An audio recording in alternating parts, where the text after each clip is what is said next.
Hi guys, this is Gary with McCulley Racing, and we're going to start the year off with a video about our junior dragster.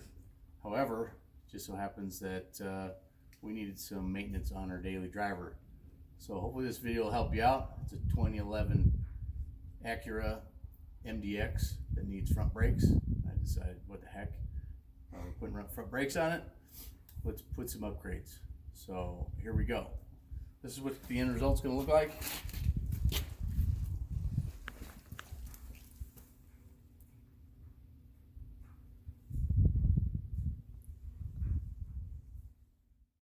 Okay, and this is what the video was supposed to entail.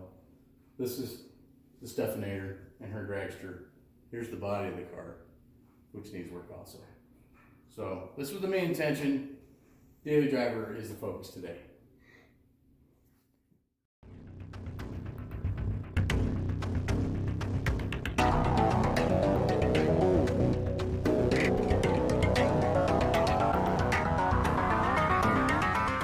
Okay, so since we're upgrading the brakes, I didn't go back to factory. So I went online, found some really cool drilled and slotted rotors that I think will be awesome. A, because they look cool, you can see through the wheel. And secondly, my wife's a hard breaker, and this will help out in the long run. Just kidding. So Stephanator and I are going to tackle this. By the way, these are the Evolution Sport brakes, and I'm really impressed with them. Carbon fiber, ceramic, low dust brakes. Really cool stuff. So we'll make this as easy as possible and quick as possible. If you've never done this before, this should help you out. If you've done it before, this would be just maybe a good waste of time. Okay, so we're starting out. I'm cheating. I'm using Air Tools 17 millimeter wall head socket. And we're gonna go ahead and I've already got the wheel off, 22 millimeter socket on an impact. Spared you the anxiety of having to watch that. We're gonna go ahead and whip this all out. You can kind of watch. Hopefully I can give you some pointers. I'm doing it the easiest way possible without using a specialized brake caliper compression tool. It takes me just as long to squeeze the calipers down with a big pair of pliers as it does to get the whole tool out, set it all up, squeeze it in, and I'll show you. So on that note, here we go.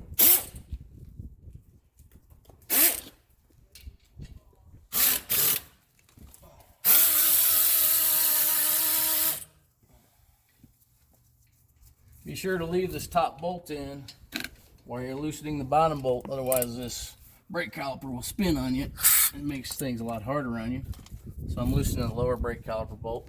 If you can get a look at this over here.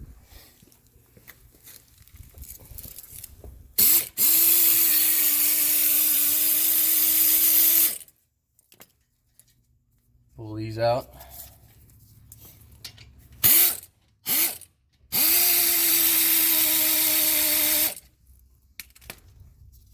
I'm going to pull the brake caliper off. A little sticky. And then swing this over the top so you don't put strain on this tube. Set it up on top of your backing plate. Then we'll just go ahead and slide these brake pads out. Or drop them out. They don't look terrible, but not great. Since I'm here, it's a lot easier to do on the car. Before we whip this off, I'm going to yank these off because I get new ones in my kit. Pull those off.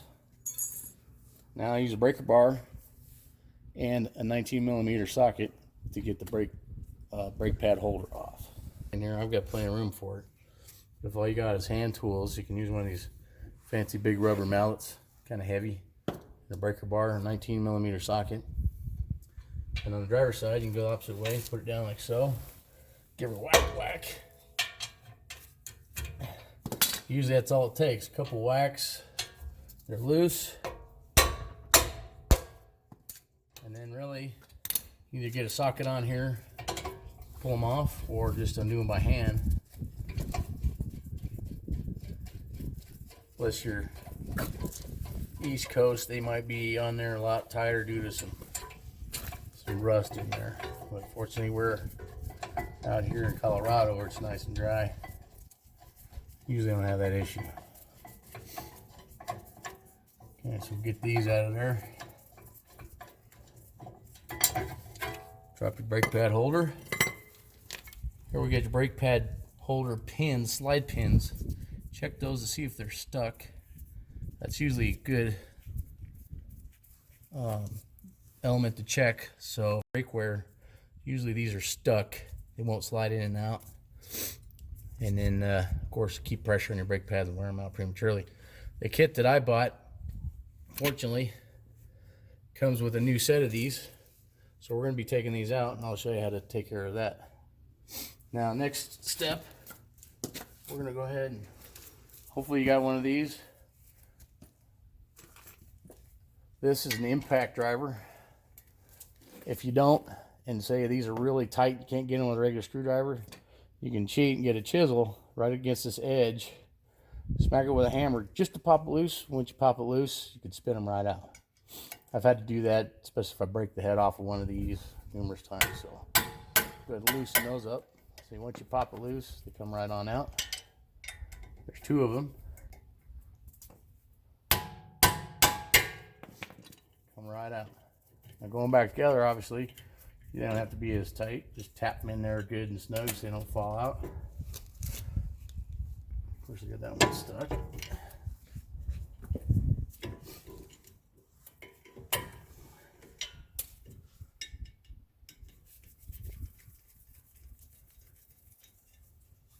Yeah, we'll get these right out of there. It's really not a tough job. Some brake places will charge you an arm and a leg to do this, and you can do it yourself on a Saturday. Get that out of the way.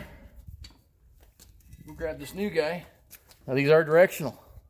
Beauty part of the kit that I got. It tells you what side they're supposed to be on, so you can't mess that up.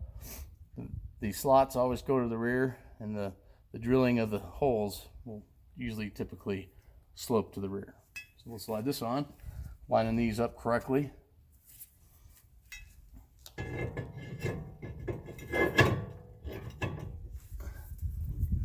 Put our screws back in.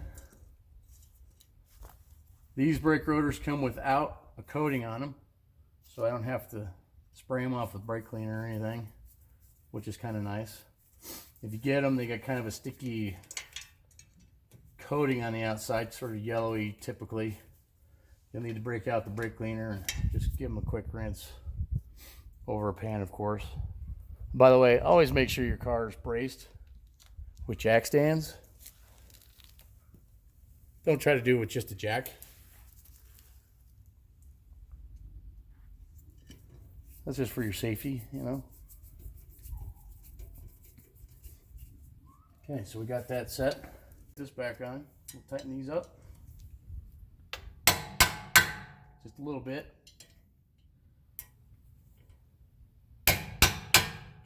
Good and snug.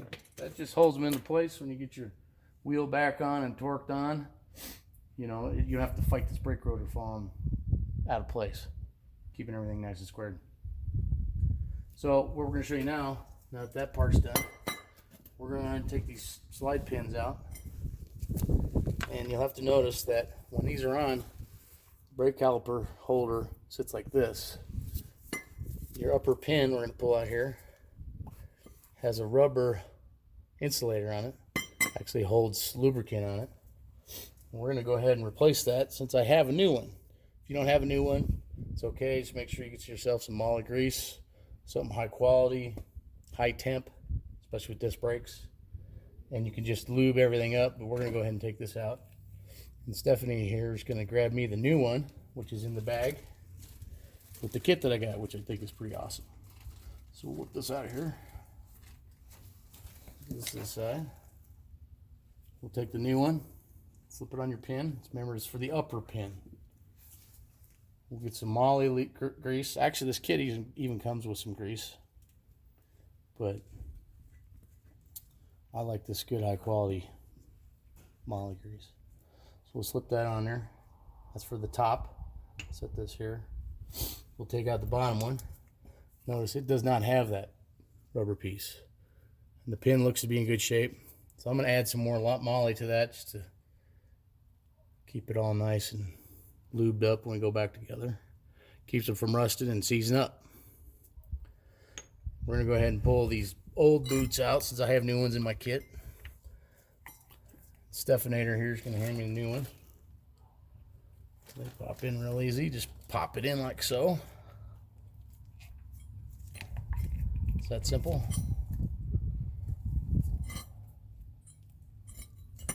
Stick the second one in. If your kit doesn't come with these, just make sure they're not torn open. They'll be fine. These are old, they're still pretty pliable. And I like to just take a little bit of grease, stick it inside of here, sort of as a water barrier. Get a little grease inside there like so. And grab out my rag here. Okay, so we're set there. Remember, bottom side. We're going to stick the bottom pin that does not have that rubber piece on it in that bottom.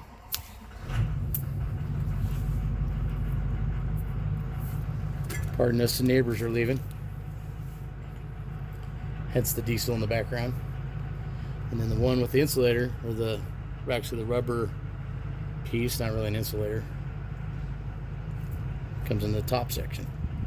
Slide it in, and I like to pull these back just a little, bleed the air off, we squeeze it in, get it back together. Okay, that's that. So, with that being said, without getting a bunch of grease on your brake rotor, because that'll be a problem. If you do get a bunch on there, you need to clean it off. We're going to go ahead and hang this. Put this up here. Line up your bolt holes in the back, which is really easy to see.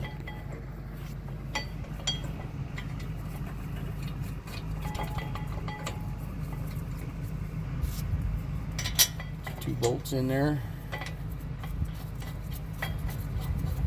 Just snug them down by hand.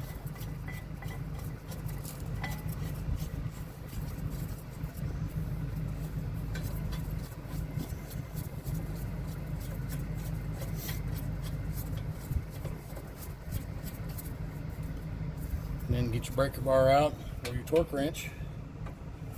Go ahead and get her good and snug.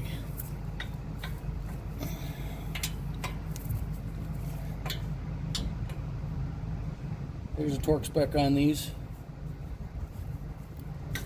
and it's tight. If you like running by torque spec, I suggest highly that you look up the torque spec and torque them.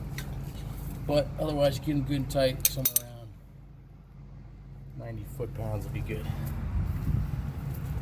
Now we're going to go ahead. Stephanator's going to hand me the little clips I took out of here for the brake pad to sit on.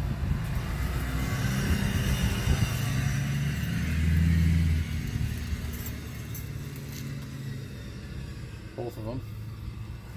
So these just slip in here. It's nice and easy, just push them on.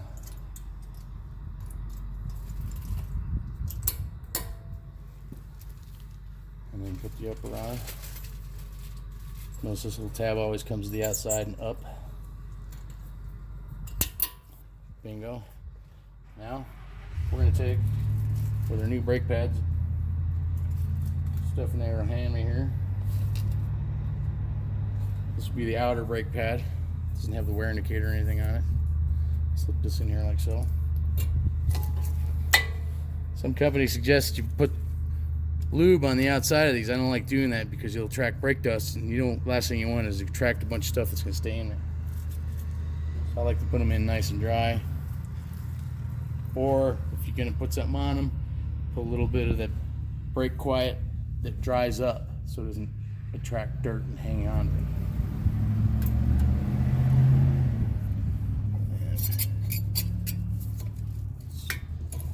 Stick that top one in first.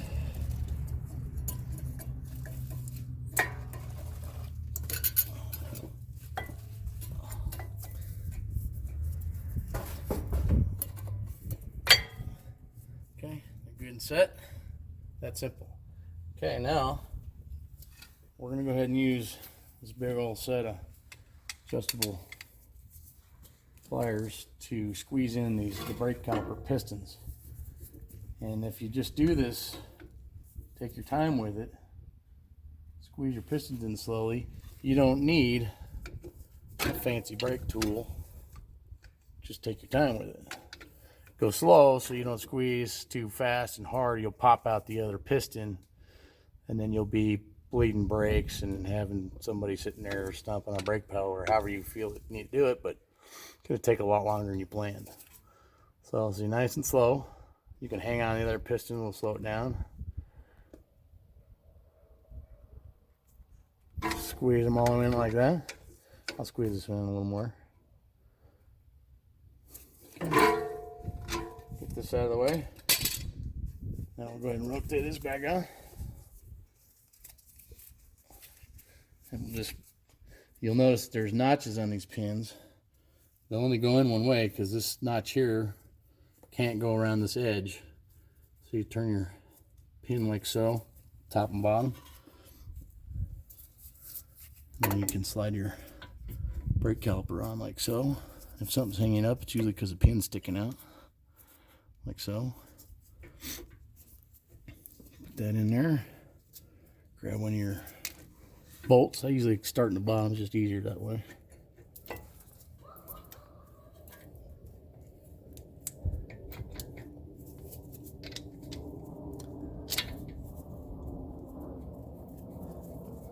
Get that one started.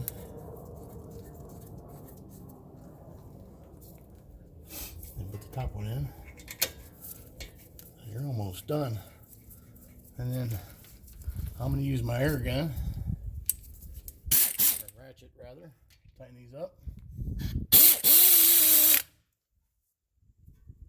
Turn the compressor off.